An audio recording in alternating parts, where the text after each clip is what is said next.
एक प्रतापी राजा राज करता था। एक दिन उसके दरबार में एक विदेशी आगंतुक आया और उसने राजा को एक सुंदर पत्थर उपहार स्वरूप प्रदान किया। राजा वह पत्थर देख बहुत प्रसन्न हुआ। उसने उस पत्थर से भगवान विष्णु की प्रतिमा का निर्माण कर उसे राज्य के मंदिर में स्थापित करने का निर्णय लिया और प्रतिमा निर्माण का कार्य राज्य के महामंत्री को सौंप दिया।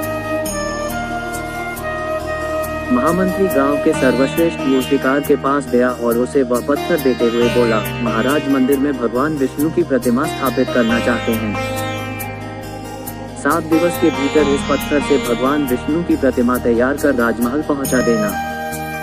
इसके लिए तुम्हें 50 स्वर्ण मुद्राएं दी जाएंगी। 50 स्वर्ण मुद्राओं की बात सुनकर मूर्तिकार खुश हो गया और महामंत्री के जाने के उपरांत प्रतिमा का निर्माण कार्य प्रारंभ करने के उद्देश्य से अपने औजार निकाल लिए। अपने औजारों में से उसने एक हथौड़ा लिया और पत्थर तोड़ने के लिए उस पर हथौड़े से वार करने लगा, किंतु पत्थर जस का तस रहा। मूर्तिकार ने हथौड़े के कई वार पत्थर पर किए, किंतु पत्थर नहीं टूटा।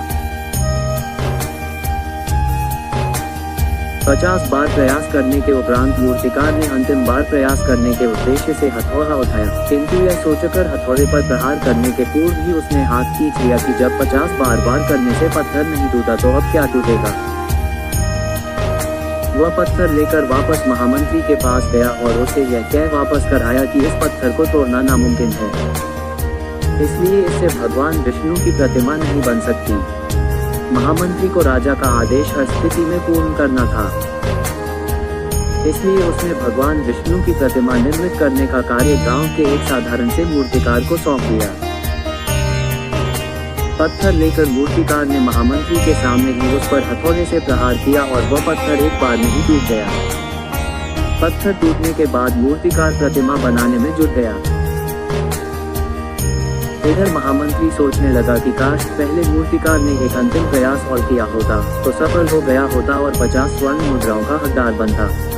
सीख मित्रों, हम भी अपने जीवन में ऐसी परिस्थितियों से दो चार होते रहते हैं। कई बार किसी कार्य को करने के पूर्व या किसी समस्या के सामने आने पर उसका निराकरण करने के पूर्व ही हमारा आत्मविश्वास डगमगा जाता है और हम प्रयास किए बिना ही हार मान लेते हैं। कई बार हम 1-2 प्रयास में असफलता मिलने पर आगे प्रयास करना छोड़ देते हैं, जबकि हो सकता है कि कुछ प्रयास और करने पर कार्य पूर्ण हो जाता या समस्या का समाधान हो जाता। यदि जीवन में सफलता प्राप्त करनी है तो बार बार असफल होने पर भी तब तक प्रयास करना नहीं छोड़ना चाहिए जब तक सफलता नहीं मिल जाती।